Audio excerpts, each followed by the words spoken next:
তাহলে আপনাকে কেন টিকিট দিল না, কি মনে হচ্ছে?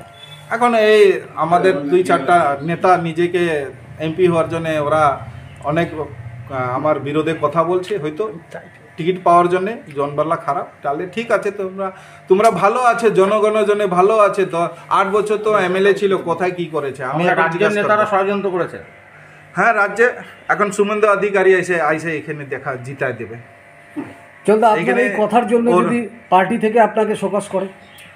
হ্যাঁ, আপনি যে বক্তব্য, আমি দেখুন, আমি কোনো পার্টির বিরোধে আমি কথা বলছি না। সংগঠন যে বলবে ওইটাই কথা বলছি।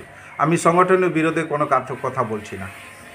আমি সংগঠনের বিরোধী কোনো কথা আজকেও বলবো না, কালকেও বলবো না, পরশু দিনেও বলবো না। আমি সংগঠন কাছে রয়ে আমি এই যে জনগণকে জবাব দিতে হবে আমাকে।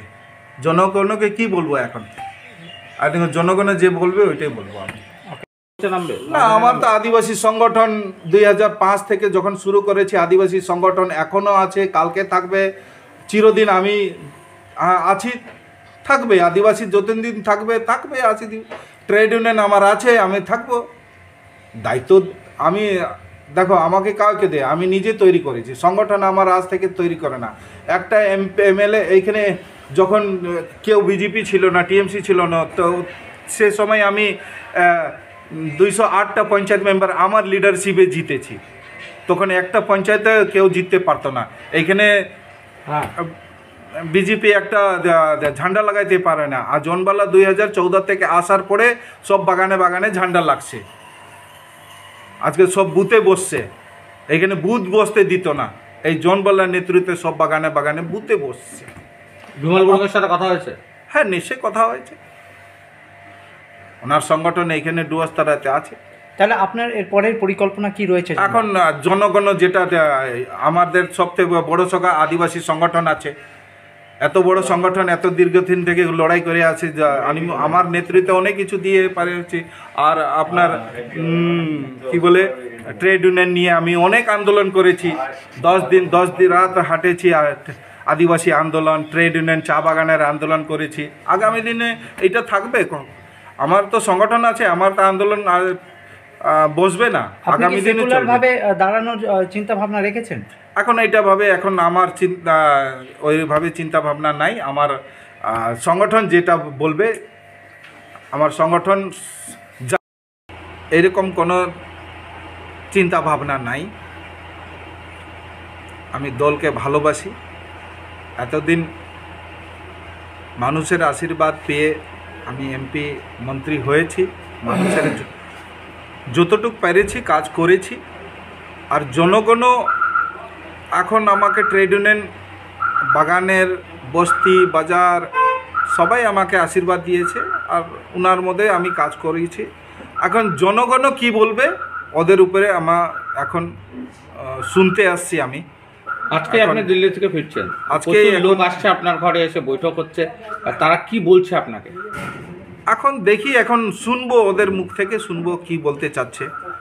আপনার সাথে তো বৈঠকও করলেন অনেকে। হ্যাঁ, এখন বললো ওরা পক্ষে নাই।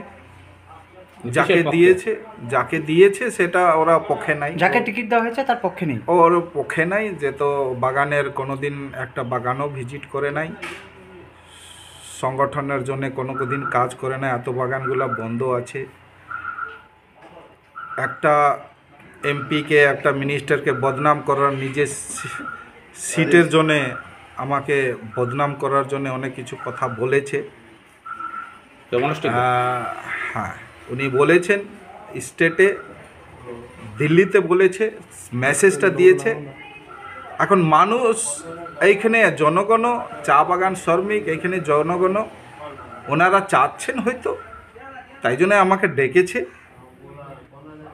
এখন ওনাদের কথা শুনতে হবে, তারপরে কোনো কমেন্ট দিব। তার মানে জনবাবু, আপনার টিকিট না পাবার পেছনে কি মনস্টিজ্ঞার ভূমিকা রয়েছে? হ্যাঁ, সবথেকে বড় ওনারই ভূমিকা আছে। আজকে টিকিট পাওয়ার পরে আমার সাথে কথা বললো না। উনি আমাকে বলেছেন, যখন আমরা মিটিংয়ে ছিলাম, উনি বলতে তুমি রেলের স্টপেজ করে দাও, হসপিটাল করে দাও। আমি করলাম, ওইটাও সব কিছু হলো। আজকে নাগরাকাটাতে স্টপেজ, 2টা ট্রেনটা আমরা করলাম। বাকি অনেক কিছু আমি কাজ করেছি। কিন্তু ওদের নজরে পড়লে না যেইভাবে জোনবাল্লাকে বদনাম করা যাবে। সব এমএলএ মিলে, জনগণও আমাদের পাশে আছে, এমএলএ মিলে ওরা কেউ চিফ হুপ হবে, একটা এমএলএ যদি এমপি হয়ে গেলে কেউ চিফ হুপ হবে, কেউ মন্ডল ডিস্ট্রিক্ট প্রেসিডেন্ট হবে। ওই পোস্ট নিয়ে ওদের লড়াই আছে। আমার কোনো দিন পোস্ট নিয়ে কোনো দিন লড়াই হলো না।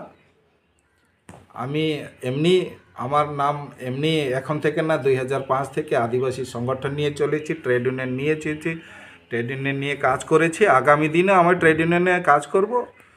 এখন যদি পার্টি ভালোবাসে তাহলে নিশ্চয়ই তাহলে কি তারা চিন্তা ভাবনা করবে, না করলে আর জনগণ যা ডিসিশন নিবে,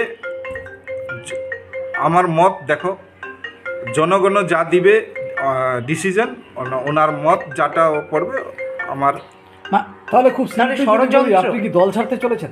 এখন এটা আমার কোনো চিন্তা ভাবনা নাই। যাকে দাঁড় করানো হয়েছে সে কি জিতবে কি মনে হয়?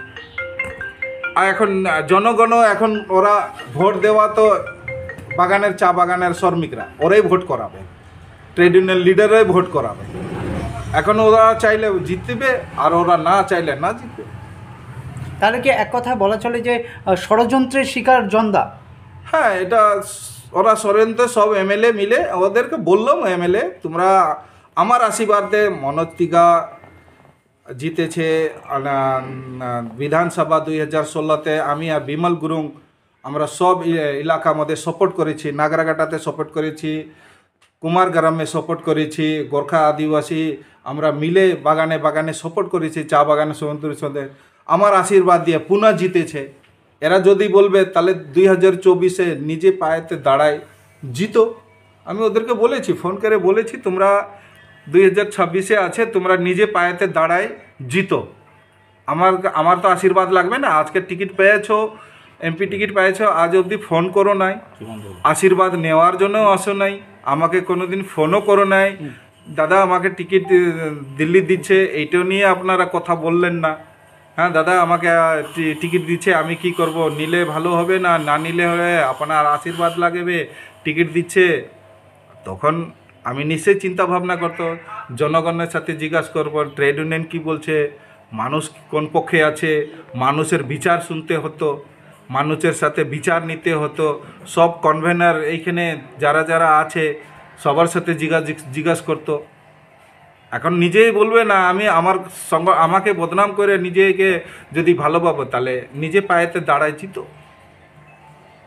জিতো। এখন সংগঠন যেটা সংগঠন ভাববে। চা বাগানের কার্যকর্তা মানে চা শ্রমিক ট্রেড ইউনিয়ন আছে, ওনারা আজকে যেহেতু ওনারা খবর পেয়েছে, কষ্ট পেয়েছে, তাই জন্য কালকে আমি দিল্লিতে ছিলাম, আমাদের কাউন্সিল মিনিস্টার মিটিং ছিল, তারপরে ওনারা খবর পেয়েছেন যেটা এটা হয়েছে, তারপরে ওরা বলেছে আজকে ডাকেছে, ওরা সব ট্রেড ইউনিয়ন বাগান থেকে আসছে, সব ডুয়াস্তারাই থেকে আসছে। এখন ওনাদের কথা শুনি, ওনাদের মতটা কি, আমি এখন বসবো ওদের সাথে, ওদের কেন আমাকে ডাকা হয়েছে আর কি ওদের কথাটা শুনবো, কি বলতে চাচ্ছে, তাই না? দেখেন এখন আমাদেরকে ট্রেড ইউনিয়ন আমাকে ডাকেছে, বাগানের ইউনিট ডাকেছে, ওর জন্যে আপনারা কথা জিজ্ঞাসা করেন, আমি বলবো। এখন বাকি ইস্যু কোনো কমেন্ট করব না।